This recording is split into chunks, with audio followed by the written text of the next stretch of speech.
Imagine un monde rouge, froid, balayé par des tempêtes de poussière qui durent parfois des semaines entières. Un désert gelé à la surface mais qui cache en profondeur des secrets encore invisibles pour nos yeux. Cette planète, c'est Mars. Depuis plus d'un siècle, elle fascine les astronomes, les écrivains, les explorateurs et le grand public. On l'observe dans le ciel nocturne comme un point rouge qui brille. Mais derrière cette apparente simplicité se cache une question vertigineuse. Que se passe-t-il sous la surface de Mars? Salut à toi! Et si comme moi tu veux plonger dans les plus grands mystères de l'espace, je t'invite à t'abonner et à activer la cloche. Ça m'aide énormément à continuer ces explorations avec toi. Merci pour ton soutien. À première vue, Mars semble simple, une planète froide avec une atmosphère ténue dominée par le dioxyde de carbone. Mais sous sa croûte rouge, chaque couche géologique raconte une histoire vieille de milliards d'années. Depuis les missions Viking dans les années 70 jusqu'aux explorateurs modernes comme Curiosity et Perseverance, on a découvert que Mars était autrefois une planète bleue, couverte d'océans et de rivières. Si la surface est désormais stérile, le sous-sol pourrait avoir conservé les meilleures preuves de ce passé.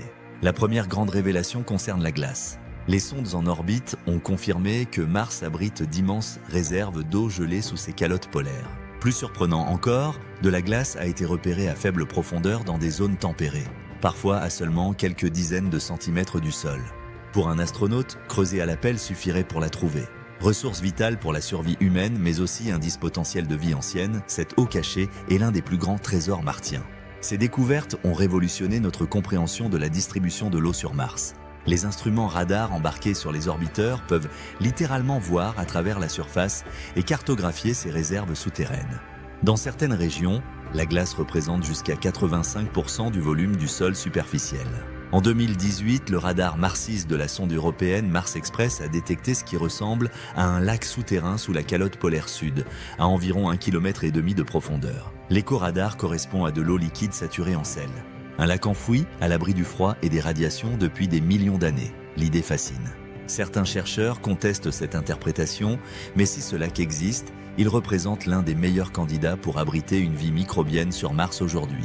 La structure souterraine de Mars s'est formée au fil d'événements violents. Le volcanisme ancien a créé des couches épaisses de lave solidifiées sous lesquelles peuvent encore se cacher des cavernes. Les impacts d'astéroïdes ont fracturé la croûte et ouvert des poches qui se sont remplies de glace ou de sédiments. Enfin, les dépôts laissés par les anciens lacs et rivières ont formé des strates de roches gorgées de minéraux. Chaque centimètre du sous-sol est un témoin direct de cette histoire complexe. Sous la surface, il n'y a pas que de l'eau. Mars possède aussi les plus grands volcans du système solaire. Olympus Mons culmine à 22 km de haut et ses éruptions anciennes ont creusé d'immenses tunnels de lave. Ces cavernes, bien plus grandes que celles de la Terre, offrent des environnements stables. Pas de radiation, pas de tempête de poussière, une température relativement constante. Des abris parfaits pour une future colonie humaine, et peut-être des refuges naturels pour une vie ancienne. Ces tubes de lave représentent un véritable réseau souterrain. Sur Mars, avec sa gravité plus faible, ces tunnels pourraient être encore plus vastes et stables. Certains scientifiques estiment que ces cavernes pourraient avoir des hauteurs de cathédrales et des largeurs de plusieurs centaines de mètres. Les rovers ont montré que le sol martien contient de nombreux minéraux hydratés. Ces minéraux se forment uniquement en présence d'eau et certains peuvent même piéger de petites quantités d'humidité. Dans certaines conditions, ces sels pourraient absorber la vapeur de l'atmosphère et libérer des poches liquides temporaires, créant des micro-environnements propices à la vie.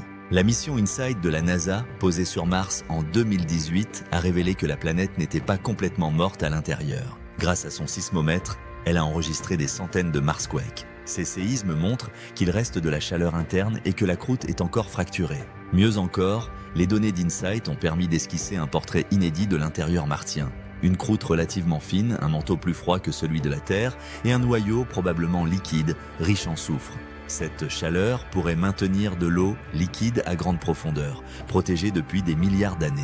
Cette chaleur interne pourrait aussi être exploitée.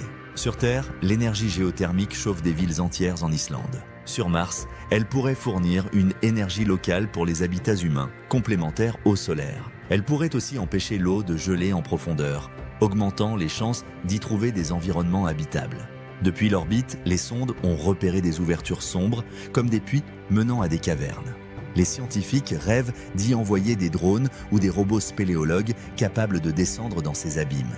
ExoMars, mission européenne, devait tester une foreuse atteignant 2 mètres, mais son lancement a été retardé. D'autres projets prévoient des radars de nouvelle génération capables de cartographier le sous-sol avec une précision inédite.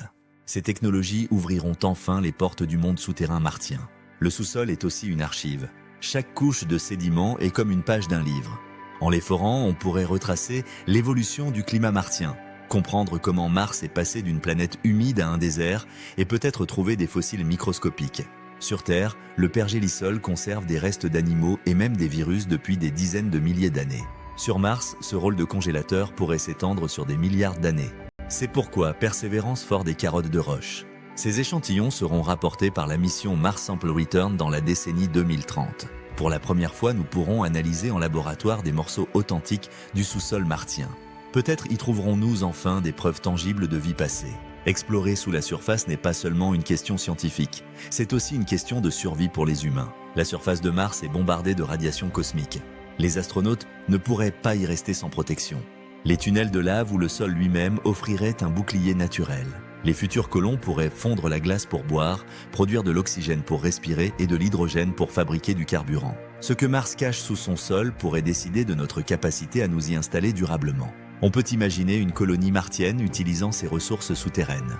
Dans une caverne, des serres hydroponiques produiraient de la nourriture, alimentée par l'eau glacée fondue et protégée des radiations. Des entrepôts souterrains stockeraient les ressources vitales. Les habitats eux-mêmes, creusés dans le sol, offriraient aux pionniers une protection que la surface ne peut pas donner.